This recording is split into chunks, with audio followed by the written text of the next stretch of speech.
Hello and welcome to our presentation on emotional disturbance disability, specifically focusing today on depression. What is an emotional disturbance disorder? It's a behavior disorder which links to emotional disability. 6% of students are diagnosed with emotional disability nationally every year. How do we recognize depression within kids? Well, some symptoms of depression are sadness or hopelessness. They cannot find the emotion of happiness. They are constantly sad and just feel lost. Irritability, students tend to lash out. They do not know why they're lashing out, but they just know that they have a lot of irritability inside of them. Frequent crying, constantly find kids crying in corners, solitude, um, withdrawal from friends and family. They're lacking that socialization aspect of their lives. Loss of interest in activities, which can be very detrimental to us as physical educators because activities and physical activity in that fact are a major component of our day-to-day. Emotional disturbance by age. As you can see by this chart, it goes up in years.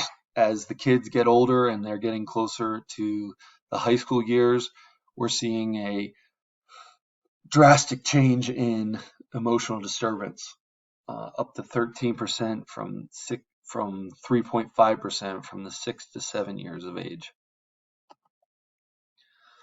Depression rates over the years, as you can see on that line graph right there, the 16 to 19, the percentages are above anything all the way from the 50 years and up. You can see that the high school formative years are the years these kids are finding that are the most depressive states. With that being in 2019 and 17, you look back to the 2017 based off of male and female. Males tend to not be as depressed as females, and that also, in retrospect, could be that males are more embarrassed to express their sadness.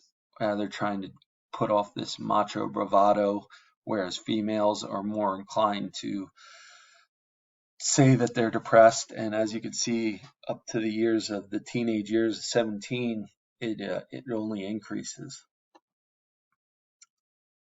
We've seen major effects of COVID-19 causing even more depression in adolescents. They're being diagnosed with it more and more. Limited social interaction. We can find that kids aren't coming out and doing what normal kids do each day. They're stuck inside, and the pandemic certainly has had a major issue on depression. The feeling of being alone, you're home by yourself with your parents, and now all of a sudden you're thrusted back into normal life. Throughout those years of 2020 and 2021 with limited access to their friends, they're yearning for growth and development. Their brains are trying to do what kids do each day, and they're not able to do it because they are stuck inside and not able to do what they want to do. So I just ask you to do this. Reflect on your high school years. How would you have handled social distancing? How would you have felt being stuck at home every single day? How would you react once you thrust back into social environment after a year and a half away, not being with your friends, and all of a sudden you're asked to go back and all of a sudden live a normal life? Now, this is a big one. Imagine if you had social media when you were going through high school. I cannot even imagine the stuff kids go through these days with that.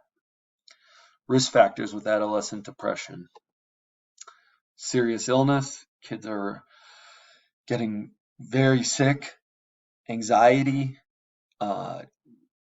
Depression has been leading kids to alcohol and drug abuse, which we have seen over overdoses and more, which is just awful. Suicidal thoughts. Social media, like I said before, causing bullying and cyberbullying, and kids are hiding at within their computers and phones, and it's not even broadcasted to the rest of the world. Here's a quote from J.K. Rowling. Depression isn't just about being sad. It's feeling nothing, not wanting to be alive anymore. Adolescents with depression feel that way every day, so just think about that. Physical educator challenges. Our job is to get these children motivated, get them moving. Kids with depression are hard to get motivated. They have a lack of energy and focus. Energy is one of the main things kids need when they're in physical education, and to focus on the task at hand. Unwillingness to work with others. Teamwork is a major part of physical education.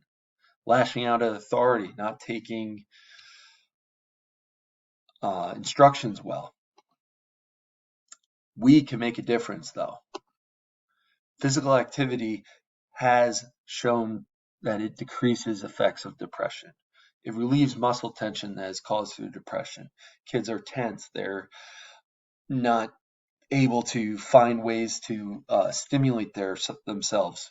Physical activity can have a positive effect. Increased heart rate affects the brain. It stimulates neurochemicals that help lower stress. Endorphins release enhanced feelings of confidence and well-being. This is a bar graph showing what exercise, people with depression using medication and exercise. And as you can see, exercise has completely blown every other one out of the water. Exercise can help depression. Handling depression in the classroom. Get to know students, know their IEPs, know what they have going on, know their background. Develop a rapport with the kids. Figure out a way that you can find some type of similarity between you and them, and go with that. Let them know that you're a positive influence in their life. Give them authentic praise. Make sure kids know when you're being fake with them. Be authentic with your praise. Don't just give them an attaboy for just giving them an attaboy. Make sure you find a reason to praise them and give them praise. Never give up on them.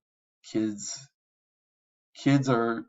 need help, and they might need that push, and we need to be the ones to give that.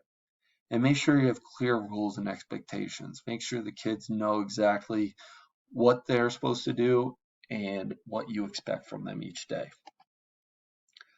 How should we react?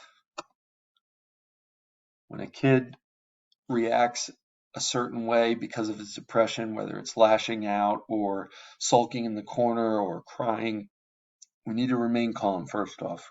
We cannot have two people. You as the authority figure need to remain calm. Do not take it personally. When they lash out, know that it's coming from a different, deep inside of them. It's not personal. They don't mean what they're saying. We need to not take it personally. Address the behavior and not the student. Be flexible, be able to adapt to certain things, and not bad news all the time. Make sure you're giving them the praise, like I said before. Things to remember. We could be a positive influence in their lives. We do not know what they are going through, nor will we ever, but we can certainly help them. Every child deserves to be happy. We need to find ways to get them involved. Positives. More recognition. Voices are being heard. People are coming out every day with more depression. Famous people, celebrities, that you're starting to see it becoming more taboo, and that's a good thing because it's no longer a secret, and we need to be able to express it and not let these kids keep it bottled up inside. We need to let them express it. So in conclusion, depression numbers are increasing every day. We must find ways to get through to them. Positive attitudes go a long way. Be a presence in these students' lives. And I want to leave you with some reflection questions. How can we continue to spread the word? How do we identify students with depression who are not being diagnosed with it? If we're reading the IEPs and we don't see depression and the kid is sulking in the corner or lashing out at you, you might have, well, he's just a bad kid. We need to be able to identify these symptoms and be able to tell somebody. We can't help someone who does not want to be helped, but we sure can help them in other ways. How do we do that as physical educators? Thank you, and I'll take questions and answer, and probably a Q&A right here.